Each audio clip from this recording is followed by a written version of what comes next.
여러분, 조선시대 왕세자라면 어떤 이미지가 떠오르시나요? 학문에 정진하고 백성을 생각하며 미래의 왕이 되기 위해 모든 걸 준비하는 모범생. 엄격한 교육을 받고 신하들의 존경을 받으며 나라의 미래를 책임질 준비를 하는 사람. 그런데 말입니다. 조선 역사상 가장 파격적인 왕세자가 있었습니다. 바로 양녕대군. 태종 이방원의 맏아들이자 조선 제3대 왕의 적통 후계자였던 그는 밤마다 궁궐을 몰래 빠져나가 기생촌을 드나들었습니다. 신하들의 간언도 아버지의 분노도 아랑곳하지 않고 왕세자로서는 상상도 할 수 없는 행동들을 서슴없이 저질렀죠. 결국 그는 왕세자 자리에서 쫓겨났고 동생 충령에게 왕위를 내어줘야 했습니다. 그 동생이 바로 세종대왕입니다. 역사상 가장 위대한 성군으로 추앙받는 그 세종 말입니다. 하지만 여러분, 역사를 조금만 더 깊이 들여다보면 놀라운 진실이 보입니다. 양녕대군의 방탕한 행동들. 혹시 이 모든 게 계획된 것은 아니었을까요? 동생에게 왕위를 물려주기 위한 치밀하게 짜인 각본은 아니었을까요? 어떤 사람은 이렇게 말합니다. 양녕은 조선 역사상 가장 위대한 배우였다고. 왕이 되지 않기 위해 미친 척, 방탕한 척 연기한 사람이라고 말이죠. 오늘 이 시간에는 조선 왕실 최고의 미스터리, 양녕대군의 진짜 이야기를 들려드리겠습니다. 왕위를 버린 남자의 50년, 지금 시작합니다. 1394년, 태조 이성계가 조선을 건국한 지 3년째 되던 해, 태조의 5째 아들 이방원의 집안에 첫 아들이 태어났습니다. 이름은 이제 훗날의 양녕대군입니다. 당시 이방원은 아직 왕이 아니었습니다. 하지만 그는 이미 조선 왕실에서 가장 강력한 힘을 가진 왕자였죠. 뛰어난 정치력과 무력을 갖춘 인물이었습니다. 당시 조선은 막 세워진 신생 왕조였습니다. 고려를 무너뜨리고 세운 나라인 만큼 왕실의 정통성을 확립하는 게 무엇보다 중요했죠. 건국 초기의 혼란을 딛고 안정된 왕조를 만들어야 했습니다. 그런데 문제가 있었습니다. 태조 이성계에게는 8명의 아들이 있었고 그중 누가 왕위를 이을지가 불분명했던 겁니다. 태조는 처음에 막내 아들 방석을 세자로 책봉했습니다. 계비 강씨의 아들이었죠. 하지만 이방원은 이를 받아들일 수 없었습니다. 자신이 조선 건국에 가장 큰 공을 세웠다고 생각했으니까요. 결국 1398년 제1차 왕자의 난이 일어났습니다. 이방원은 군사를 일으켜 이복 동생 방석과 방번을 죽였습니다. 2년 후인 1400년 제2차 왕자의 난이 또 일어났습니다. 이번에는 친형 방간과의 권력 다툼이었죠. 이방원은 형제들을 제거하고 피로 왕위에 올랐습니다. 그가 바로 태종입니다. 태종은 누구보다 권력이 얼마나 무서운 것인지 알고 있었습니다. 형제끼리 칼을 겨누고 피를 흘려야 왕이 될 수 있다는 걸 온몸으로 경험한 사람이었으니까요. 동생을 죽이고 형과 싸워야 했던 그 끔찍한 기억. 태종은 평생 그 죄책감에서 벗어날 수 없었습니다. 그래서 태종은 자신의 아들들에게만큼은 그런 비극이 반복되지 않기를 바랐습니다. 맏아들 양녕을 일찍부터 세자로 책봉했고 최고의 스승들을 붙여 교육시켰습니다. 더 이상의 피를 보고 싶지 않았던 겁니다. 양녕은 똑똑했습니다. 학문도 뛰어났고 무예도 출중했죠. 어려서부터 총명함을 인정받았습니다. 글을 읽으면 단번에 이해했고 말을 타면 누구보다 빨랐습니다. 모든 사람들이 기대했습니다. 훌륭한 왕이 될 것이다. 태조와 태종에 이어 조선을 더욱 빛낼 군주가 될 것이다. 하지만 그 기대는 오래가지 못했습니다.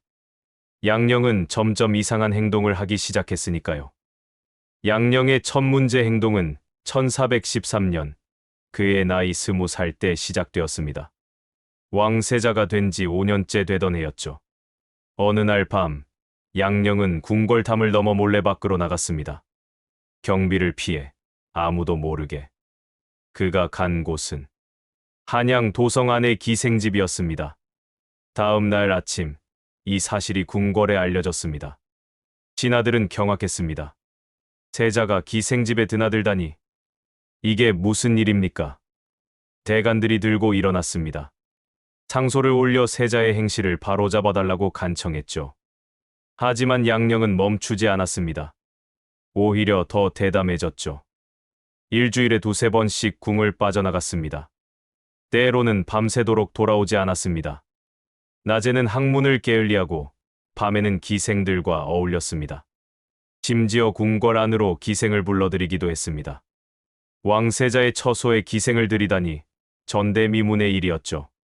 태종은 처음에는 이해하려고 했습니다. 젊은 혈기다. 곧 철이 들겠지. 하지만 시간이 지나도 양령은 변하지 않았습니다. 당시 조선은 유교 국가였습니다. 왕세자는 백성의 모범이 되어야 했고 도덕적으로 완벽해야 했습니다. 사대부들은 예와 법도를 중시했고 왕실은 더욱 엄격한 규율을 지켜야 했죠. 그런데 양령의 행동은 그 모든 걸 무너뜨리는 것이었습니다. 태종은 분노했습니다. 양령을 불러 호되게 꾸짖었습니다. 내가 왕위를 위해 얼마나 많은 피를 흘렸는데 내가 이 모든 걸 망치려 하느냐?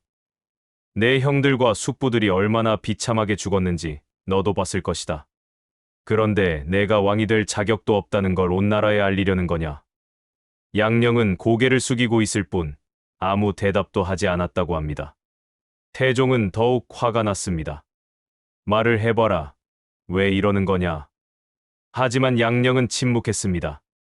그리고 며칠 후 양령은 또다시 궁을 빠져나갔습니다. 마치 아버지의 말을 전혀 듣지 않은 것처럼. 1416년 더 큰 사건이 터졌습니다. 양령이 사냥을 나갔다가 백성들의 곡식을 짓밟았다는 보고가 들어왔습니다. 그것도 모자라 양령은 매 사냥에 빠져 정사를 돌보지 않았습니다. 세자로서 참여해야 할 국정회의의 불참하기 일쑤였죠. 신하들은 연일 상소를 올렸습니다. 세자의 행실을 바로잡아 주십시오. 이대로라면 나라의 앞날이 걱정됩니다. 세자가 이렇게 방탕하면 백성들이 무엇을 믿고 따르겠습니까? 그런데 이상한 점이 있었습니다. 양령의 동생 충령은 형과는 정반대였습니다. 밤낮으로 책을 읽고 학문에 정진했습니다. 신하들과 토론하며 나라를 걱정했습니다. 백성들의 고통을 살피고 더 나은 정책을 고민했죠. 신하들도 백성들도 모두 충령을 칭찬했습니다. 저 왕자야말로 진짜 왕의 제목이다. 세자가 저렇다면 얼마나 좋을까? 혹시 양령은 이미 알고 있었던 걸까요? 자신보다 동생이 더 나은 왕이 될 거라는 걸. 그래서 일부러 저런 행동을 하는 건 아닐까요? 하지만 당시 사람들은 그렇게 생각하지 않았습니다. 그들 눈에 양령은 그저 방탕한 세자일 뿐이었습니다. 책임감 없고 나태하고 쾌락에 빠진 문제아.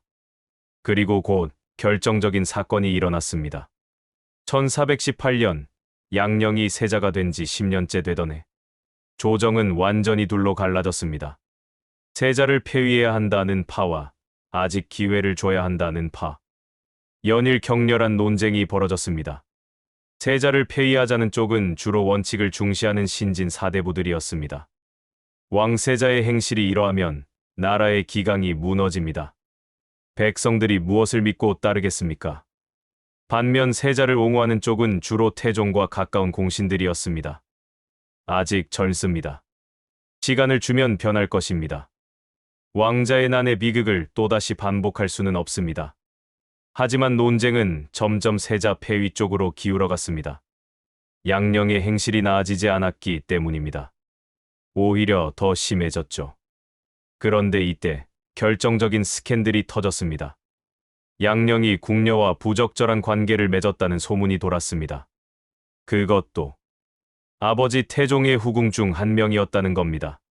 실록에는 이렇게 기록되어 있습니다. 세자가 궁중에서 음란한 짓을 저질렀다. 금수와 같은 행위를 서슴지 않았다. 구체적인 내용은 적혀 있지 않지만 당시 사람들은 모두 알고 있었습니다. 이것이 무엇을 의미하는지. 이건 단순한 스캔들이 아니었습니다. 왕실의 위엄을 완전히 무너뜨리는 행위였죠. 유교 윤리상 가장 큰 죄악 중 하나였습니다. 신하들은 더 이상 참을 수 없었습니다. 영의정 유정현을 비롯한 고위 관료들이 한꺼번에 상소를 올렸습니다.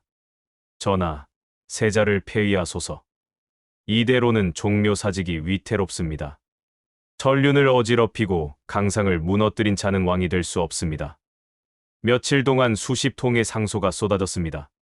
대신들뿐 아니라 일반 관료들, 심지어 지방의 유생들까지 상소를 올렸죠. 세자를 폐하라.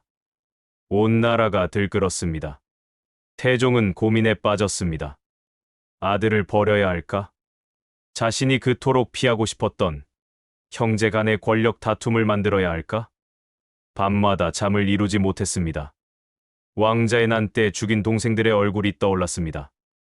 내가 동생들을 죽이고 왕이 되었는데 이제 내 아들까지 버려야 하는가? 하지만 신하들의 압력은 거셌습니다. 조정 대신 10명 중 9명이 세자 폐위를 주장했습니다. 그리고 태종도 이미 알고 있었습니다. 양령보다는 충령이 더 나은 왕이 될 거라는 걸. 충령의 뛰어난 자질을 태종도 일찍부터 눈여겨봐왔습니다. 학문도 뛰어나고 성품도 온화하고 판단력도 탁월했죠. 어느 날 밤 태종은 양령을 불렀습니다. 둘만 있는 자리였습니다. 촛불이 흔들리는 어두운 방. 쟤야, 정말 내가 왕이 되고 싶은 게 맞느냐? 태종이 물었습니다. 양령은 대답하지 않았다고 합니다. 그저 고개를 숙이고 있었을 뿐이죠. 아버지께서 원하신다면 따르겠습니다. 양령은 이렇게만 말했다고 전해집니다.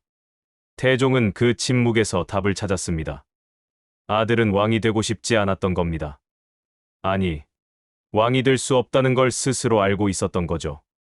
며칠 후인 1418년 6월 3일, 태종은 결단을 내렸습니다. 조정 대신들을 모두 모아놓고 선언했습니다.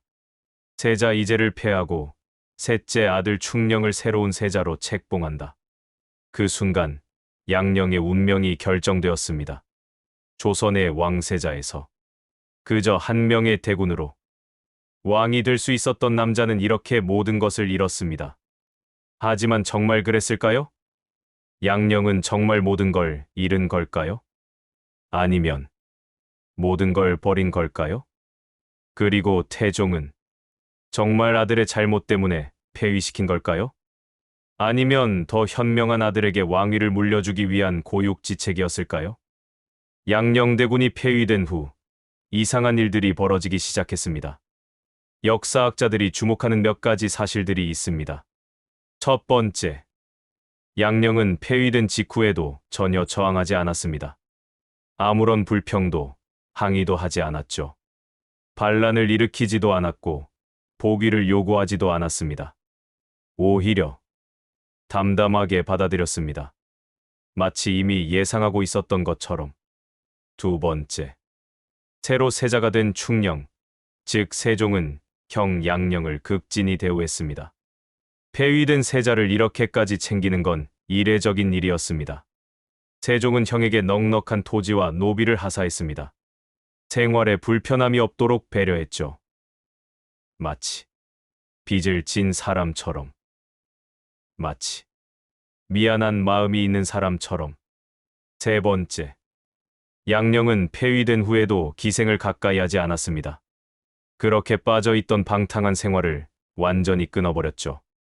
기생집에 가지도 않았고 술에 취해 소란을 피우지도 않았습니다. 오히려 조용히 학문을 하고 책을 읽으며 지냈습니다. 이상하지 않습니까? 진짜로 기생에 빠진 사람이라면 폐위된 후에도 그 습관이 남아있어야 정상 아닐까요? 왕세자라는 지위 때문에 참았다가 지위를 잃으면 오히려 더 심해지는 게 인간의 본성 아닐까요? 하지만 양령은 정반대였습니다. 세자일 때는 방탕했고 폐위된 후에는 조용했습니다. 후대의 역사학자들은 이렇게 분석합니다. 양령대군의 방탕한 행동은 연극이었을 가능성이 높다고, 계획된 몰락이었다고. 양령은 똑똑한 사람이었습니다. 그는 일찍부터 알고 있었을 겁니다. 자신보다 동생 충령이 더 뛰어난 군주가 될 거라는 걸. 충령은 천재였습니다. 어려서부터 학문에 남다른 재능을 보였고 성품도 온화했죠. 백성을 생각하는 마음도 깊었습니다. 무엇보다 타고난 리더십이 있었습니다. 양령은 생각했을 겁니다. 내가 왕이 되는 것보다 동생이 왕이 되는 게 나라를 위해 더 낫다. 그는 자신을 냉정하게 평가할 수 있는 사람이었습니다. 자신이 학문은 뛰어나지만 군주의 자질은 부족하다는 걸 알았죠. 반면 충령은 완벽했습니다. 학문도, 성품도, 판단력도, 리더십도. 하지만 문제가 있었습니다. 조선의 법도상, 맏아들이 살아있는데 동생이 왕위를 이어받을 수는 없었습니다. 적장자 계승 원칙이 엄격했으니까요. 그러려면 맏아들이 왕이 될 자격을 잃어야 했죠. 병이 들거나 죽거나 아니면 부도덕한 사람이 되거나. 그래서 양령은 선택했습니다. 일부러 방탕한 척, 무능한 척, 문제아인 척 연기를 하기로. 궁궐을 빠져나가고 기생을 만나고 사냥에 빠지고 모든 게 계획된 행동이었던 겁니다. 친아들이 세자를 폐위하라고 외칠 수밖에 없도록, 아버지 태종이 더 이상 견딜 수 없을 정도로, 심지어 궁녀 스캔들까지도 조작되었을 가능성이 있습니다. 실록의 기록을 자세히 보면 구체적인 증거가 없습니다. 단지 음란한 행위를 저질렀다는 애매한 표현만 있을 뿐이죠. 어쩌면 양령이 일부러 그런 소문이 나도록 만들었을 수도 있습니다. 확실하게 폐위되기 위해서. 물론 이건 추측입니다. 확실한 증거는 없습니다. 양령이 직접 남긴 기록도 없고 그의 속마음을 알 수 있는 자료도 없습니다. 하지만 양령의 폐위 이후 행적을 보면 이 추측은 상당히 설득력이 있습니다. 양령은 폐위된 후 조용히 살았습니다. 반란을 일으키지도 않았고 왕위를 되찾으려 하지도 않았습니다. 오히려 동생 세종이 훌륭한 정치를 하도록 뒤에서 조용히 지지했습니다. 세종이 한글을 만들 때도, 과학 기술을 발전시킬 때도 양령은 아무 말 없이 지켜봤습니다. 더 놀라운 건 이겁니다. 양령은 세종에게 여러 차례 충언을 했다고 기록되어 있습니다. 동생아, 백성을 먼저 생각하거라. 친아들의 말을 잘 들어라. 하지만 너무 휘둘리지는 마라. 마치 형이 동생을 가르치는 것처럼. 왕위를 빼앗긴 사람이 아니라 왕위를 물려준 사람처럼 행동했던 겁니다. 그리고 또 하나. 양령은 평생 독서를 멈추지 않았습니다. 폐위된 후에도 책을 읽고 글을 쓰고 학문을 연구했습니다. 방탕한 사람이라면 불가능한 일이죠. 오히려 그는 지식인이었고 철학자였습니다. 단지 왕이 되기를 원하지 않았을 뿐. 어쩌면 양령은 이미 알고 있었을지도 모릅니다. 자신이 왕이 되는 것보다 동생이 성군이 되는 게 더 큰 가치라는 걸. 개인의 영광보다 나라의 미래가 더 중요하다는 걸. 한 사람의 권력보다 백성의 행복이 더 소중하다는 걸. 그래서 그는 모든 걸 버렸습니다. 왕위를, 명예를, 권력을. 동생을 위해서. 나라를 위해서. 백성을 위해서. 이것이 진실이라면 양령대군은 조선 역사상 가장 위대한 희생을 한 사람입니다. 왕이 되지 않음으로써 최고의 왕을 만들어낸 사람이죠. 스스로를 악인으로 만들어 성인을 탄생시킨 사람입니다. 역사에는 이런 사람들이 있습니다. 빛나지 않음으로써 다른 이를 빛나게 만드는 사람. 자신을 낮춤으로써 다른 이를 높이는 사람. 양령대군이 바로 그런 사람이었을지도 모릅니다. 하지만 양령의 삶은 여기서 끝나지 않았습니다. 오히려 진짜 시련은 이제부터였습니다. 1418년 양령이 폐위된 그해 태종은 왕위를 세종에게 물려주고 상왕이 되었습니다. 세종은 22살의 젊은 나이에 조선의 왕이 되었죠. 처음에는 모든 게 평화로웠습니다. 양령은 조용히 살았고 세종은 훌륭한 정치를 펼쳤습니다. 형제는 서로를 존중했고 백성들은 새로운 왕을 환영했습니다. 그런데 1422년 사건이 터졌습니다. 양령의 처남 조대림이 모반을 꾀했다는 의심을 받은 겁니다. 양령과 가까운 사람들이 역모를 계획하고 있다는 소문이 돌았죠. 실제로는 아무런 증거도 없었습니다. 하지만 조정은 발칵 뒤집혔습니다. 양녕대군이 왕위를 되찾으려 하는 것 아닌가? 한 번 세자였던 사람입니다. 언제든 위험할 수 있습니다. 세종은 고민에 빠졌습니다. 형을 의심해야 할까? 아니, 형은 절대 그럴 사람이 아니야. 형은 나를 위해 모든 걸 포기한 사람이야. 하지만 신하들은 달랐습니다. 대군을 감시해야 합니다. 만일의 사태를 대비해야 합니다. 왕실의 안전이 가장 중요합니다. 세종은 형을 믿었지만 신하들의 압력을 무시할 수 없었습니다. 왕으로서의 책임과 형으로서의 마음 사이에서 괴로워했죠. 결국 세종은 결정을 내렸습니다. 양녕을 한양에서 멀리 보내기로. 유배는 아니었습니다. 형님의 안전과 휴식을 위해라는 명분이었죠. 하지만 사실상 감시와 격리였습니다. 양녕은 충청도 광주로 옮겨졌습니다. 그리고 그곳에서 조용히 살아야 했죠. 정기적으로 보고가 올라갔습니다. 대군의 행적은 이러이러합니다. 누구를 만났고 무슨 말을 했습니다. 양녕은 감시 속에서 살아야 했습니다. 평생을. 세종은 마음이 아팠을 겁니다. 자신을 위해 모든 걸 포기한 형을 이제는 의심하고 멀리 보내야 하다니. 밤마다 형 생각에 잠을 이루지 못했을 겁니다. 하지만 왕의 자리는 그랬습니다. 형제애보다 나라가 먼저였으니까요. 개인의 감정보다 왕실의 안전이 우선이었으니까요. 세월이 흘렀습니다. 1432년 또 한 번 위기가 찾아왔습니다. 양녕의 아들들이 문제를 일으켰습니다. 셋째 아들이 소송 사건에 휘말렸고 다섯째 아들은 폭력 사건을 저질렀죠. 별것 아닌 일이었지만 신하들은 크게 반응했습니다. 양녕대군의 자제들이 불온한 행동을 합니다. 대군 일가를 더욱 엄격히 감시해야 합니다. 세종은 또다시 형을 보호할 수 없었습니다. 신하들의 요구를 받아들여야 했죠. 양녕은 결국 더 먼 곳으로 옮겨졌습니다. 전라도로, 경상도로. 그는 평생 한 곳에 정착하지 못했습니다. 항상 떠돌아다녀야 했죠. 감시 속에서, 의심 속에서, 고독 속에서. 양녕은 이 모든 걸 묵묵히 견뎠습니다. 불평하지 않았고 원망하지 않았습니다. 오히려 동생 세종을 걱정했습니다. 너무 무리하지 마라. 건강을 챙기거라. 편지를 보낼 때마다 이런 말만 했다고 합니다. 1450년 세종이 세상을 떠났습니다. 32년간의 재위 끝에 54세의 나이로. 그 소식을 들은 양녕은 통곡했다고 합니다.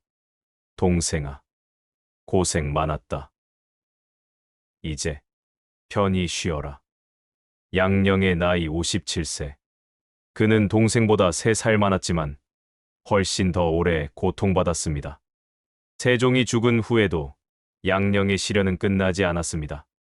세종의 아들 문종이 왕이 되었고 2년 후 문종도 세상을 떠났습니다. 그 다음은 단종.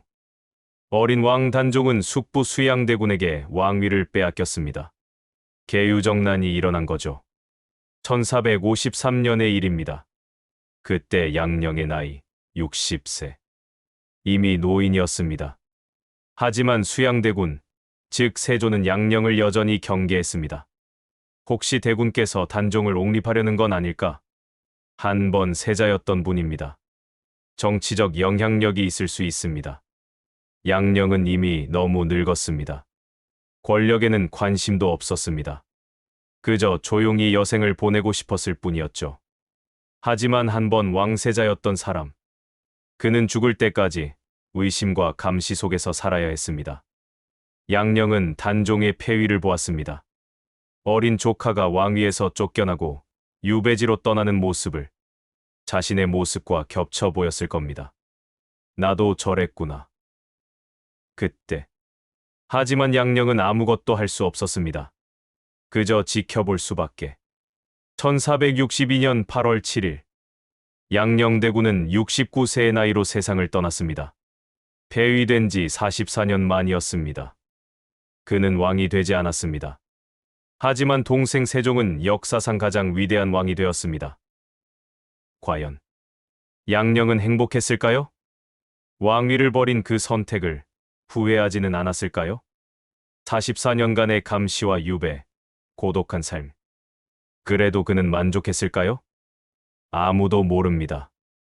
양령은 그 답을 남기지 않았으니까요. 역사는 아이러니합니다. 양령대군은 왕이 되지 않았습니다.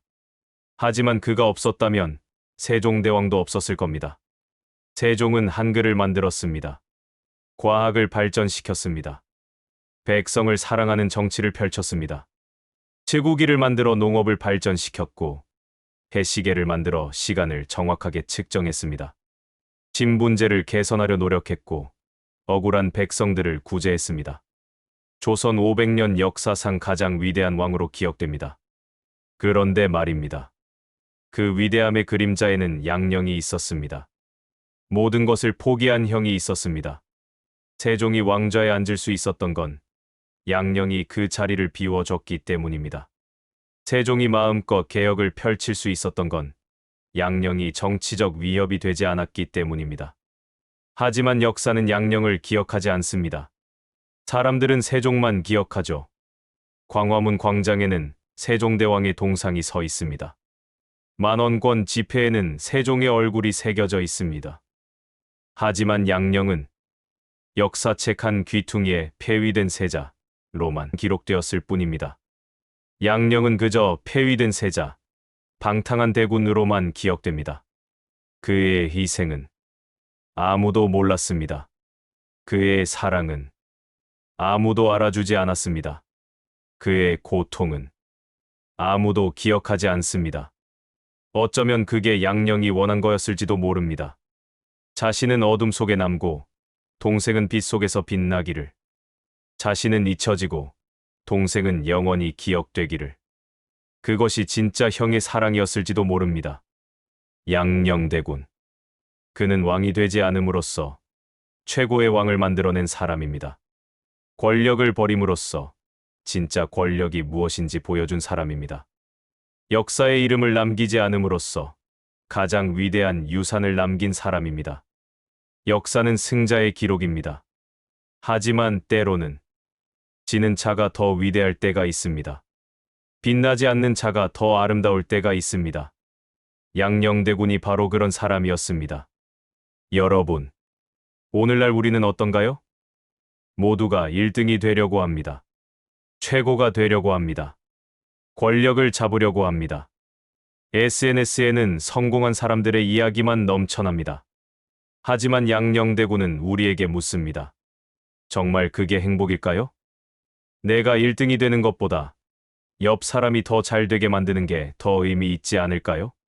가족을 위해, 동료를 위해, 때로는 나를 낮추는 선택. 그것이 때로는 가장 큰 용기일 수 있습니다.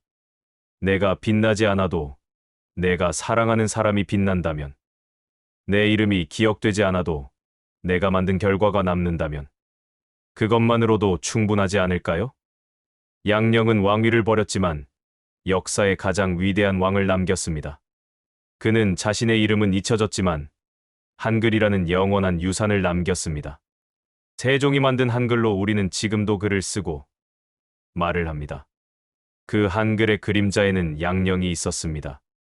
어쩌면 진짜 승리는 내가 빛나는 게 아니라 내가 사랑하는 사람이 빛나게 만드는 것일지도 모릅니다. 진짜 성공은 내 이름을 남기는 게 아니라 더 나은 세상을 만드는 것일지도 모릅니다. 양령대군이 우리에게 남긴 마지막 교훈입니다.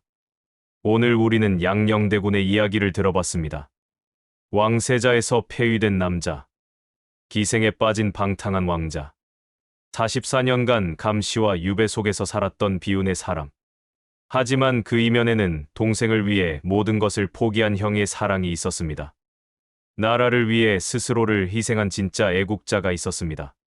개인의 영광보다 백성의 행복을 선택한 지혜로운 사람이 있었습니다. 역사는 때때로 진실을 숨깁니다. 겉으로 보이는 것만으로 판단하면 우리는 진짜 영웅을 놓칠 수 있습니다.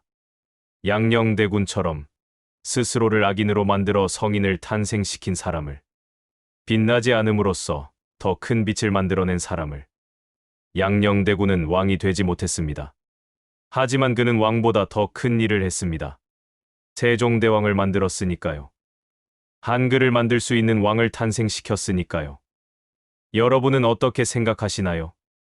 양녕의 선택은 옳았을까요? 그는 정말 행복했을까요? 만약 여러분이 양녕이었다면 같은 선택을 할 수 있었을까요? 댓글로 여러분의 생각을 들려주세요. 다음 시간에는 또 다른 한국사의 비밀을 가지고 찾아오겠습니다. 조선 왕실에 숨겨진 또 다른 이야기들, 역사책이 말하지 않는 진실들을 함께 파헤쳐 보겠습니다. 구독과 좋아요, 알림 설정 부탁드립니다. 여러분의 구독과 좋아요가 더 좋은 콘텐츠를 만드는 힘이 됩니다. 여러분, 오늘도 역사에서 배우는 하루 되세요. 우리의 과거를 알아야 더 나은 미래를 만들 수 있습니다. 감사합니다.